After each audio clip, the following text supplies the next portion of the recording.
analisar os 100 dias de Barack Obama no comando da nação mais poderosa do mundo, temos em estúdio José Calim, que é chefe de redação do jornal O País, do grupo Média Nova. Logo após, boa noite, obrigado por estares connosco. Logo após a tomada de posse, ou seja, 22 de janeiro, Barack Obama ordenou o encerramento da prisão de Guantánamo até 2010. Era algo que eu já tinha prometido antes. Como vês estas promessas a serem cumpridas nestes 100 dias? A prisão de Guantánamo era das piores coisas que se tinham feito e das piores coisas na imagem dos Estados Unidos no mundo. Estava ligada à questão de prisões arbitrárias, em algum caso, a questão das torturas, a questão da transferência de prisioneiros da Europa para os Estados Unidos em voos clandestinos feitos pela CIA. E também há prisões demasiado prolongadas sem julgamento. São estas situações normalmente vistas contra aquilo que os Estados Unidos defendem. Perguntou-me como é que via estes 100 dias. Barack Obama tem, por um lado, a falta de sorte de se tornar presidente num momento em que os Estados Unidos se debatem com esta degradação imensa da sua imagem a nível internacional, que se debatem também, como o resto do mundo, com uma crise económica e financeira que teve origem nos Estados Unidos da América e em que se debate também com outros problemas, como o terrorismo, por exemplo.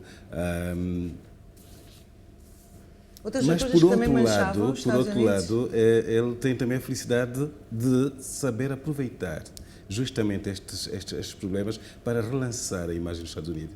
Portanto, ele surge, felizmente, no epicentro destes problemas todos, mas surge como uma pessoa sobre quem se depositam imensas esperanças, pela particularidade de ter trazido um discurso completamente novo.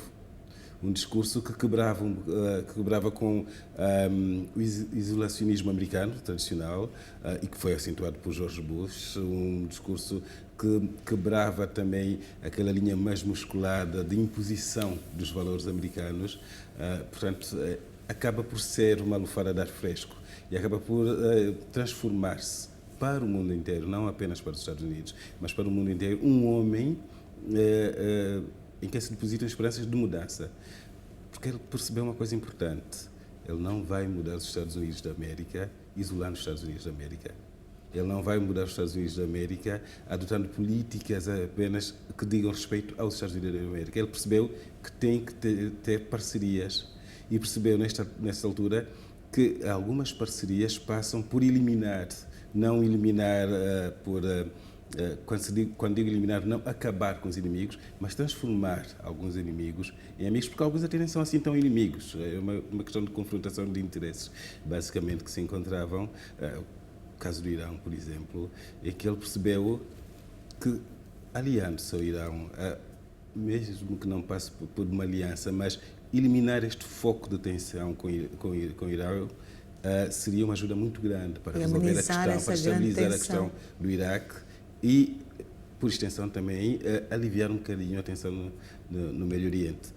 Aí teria espaço para concentrar-se no Afeganistão, para concentrar-se na luta contra o terrorismo, para além de, e isto é muito importante para a economia americana, diminuir um bocadinho a pressão que existe sobre o mercado petrolífero. O Irão é um país com uma produção de petróleo que não é desprezível, não é? Portanto, acabaria por os Estados Unidos ficar um bocadinho dependentes nos últimos anos da importação de petróleo de 2 ou 3 mercados.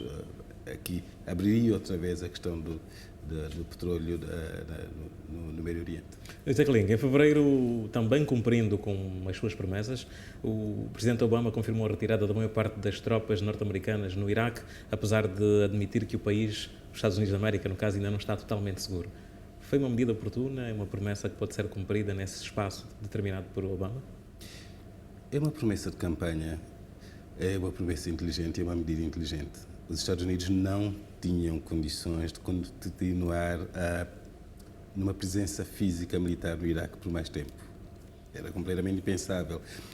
A distância o desgaste das tropas, os custos financeiros e, fundamentalmente, o custo em termos de vida, de vidas humanas. Para além de a missão principal, quando os Estados Unidos enviaram tropas para o Iraque, era a destituição do presidente Saddam Hussein. Esta missão está cumprida. A segunda seria a instauração. As armas de destruição foi uma justificação que está visto que não existiam. Portanto, foi um bom pretexto para invadir o Iraque. De qualquer forma, é o facto, está invadido, o Saddam Hussein foi tirado do poder. A segunda medida seria, a segunda razão seria a instauração de um regime democrático. Neste momento, os iraquianos já tiveram as suas eleições gerais, já tiveram eleições até autárquicas, portanto, já se formou um exército iraquiano novo, a polícia está reestruturada. No fundo, a instabilidade no Iraque, aquilo que alguns mais extremistas apresentam como pretexto para as suas ações mais violentas, é justamente a presença de uma tropa que eles consideram ocupacionista de Iraque. Portanto, tirando esta tropa e tendo estes objetivos cumpridos, Barack Obama acaba por sair-se bem, poupa vidas americanas, por um lado, e por outro lado, acaba por dizer está cumprida a missão, de qualquer forma. Só para terminar, o Barack Obama tem passado assim muito ao largo da política africana, porque será? Não é a prioridade agora?